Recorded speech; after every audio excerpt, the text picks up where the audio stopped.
Questions. Thanks, everybody. See you in a second. Afternoon, everybody.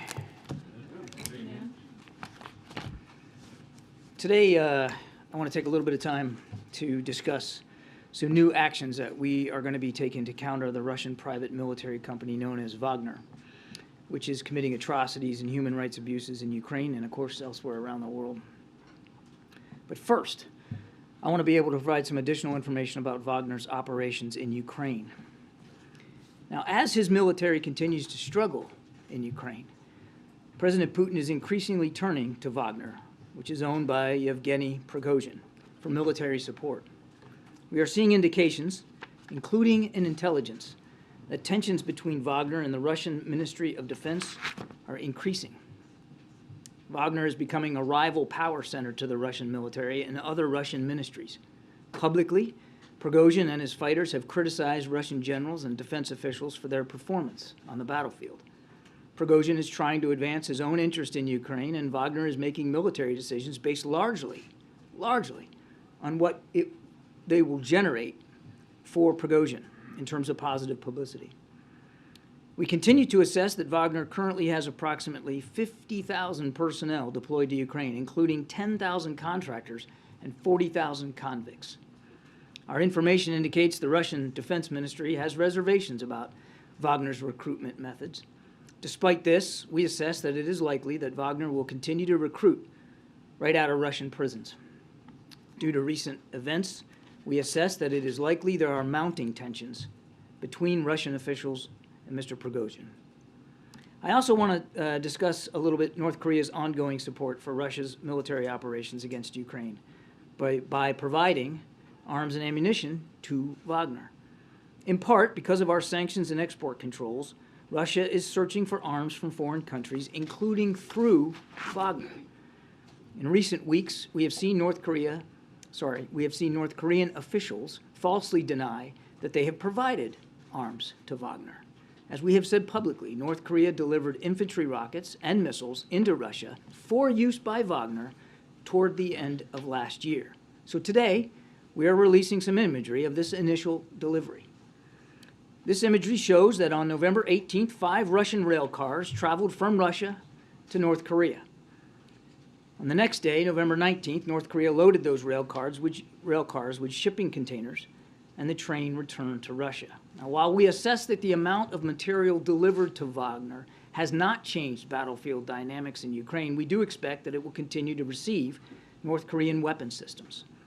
We obviously condemn North Korea's actions, and we urge North Korea to cease these deliveries to Wagner immediately. And we are going further by taking action against Wagner itself. Last month, the Department of Commerce designated Wagner as a military end user, which means we expanded the entity listing of Wagner to ensure that it cannot access equipment anywhere in the world based on U.S. technology or production equipment. Today, we are announcing additional actions that we are taking to help Ukraine defend itself against Russian and Wagner forces. First, the Department of Treasury will be designating Wagner as a significant transnational criminal organization under Executive Order 13581 as amended. In coordination with this designation, we will also impose additional sanctions next week against Wagner and its support network across multiple continents. These actions recognize the transcontinental threat that Wagner poses, including through its ongoing pattern of serious criminal activity. With these actions, and there will be more to come, our message to any company that is considering providing support to Wagner is simply this. Wagner is a criminal organization that is committing widespread atrocities and human rights abuses, and we will work relentlessly to identify, disrupt, expose, and target those who are assisting Wagner. Second, as we have stated previously, the arms transfers from the DPRK are in direct violation of United Nations Security Council resolutions. So today, we shared information on these violations with the Security Council's DPRK Sanctions Committee panel of experts. We will continue to raise these violations at the Security Council alongside our allies and partners. And third, of course, and I think you saw Secretary Austin and Chairman Milley and Ramstein today at the 8th iteration of the Ukraine Defense Contact Group, we are continuing to provide Ukraine with the weapons and equipment that it needs to defend itself.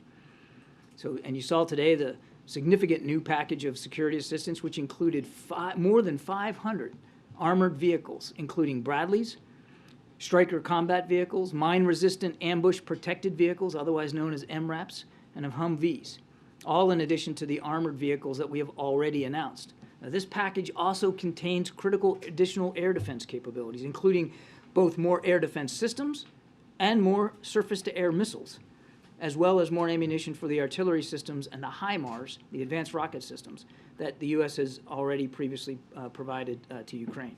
Look, we've been clear, and the President has been consistent.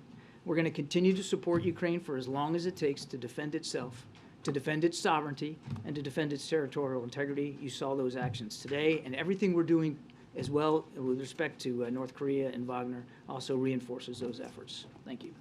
Okay, let's take a couple of questions.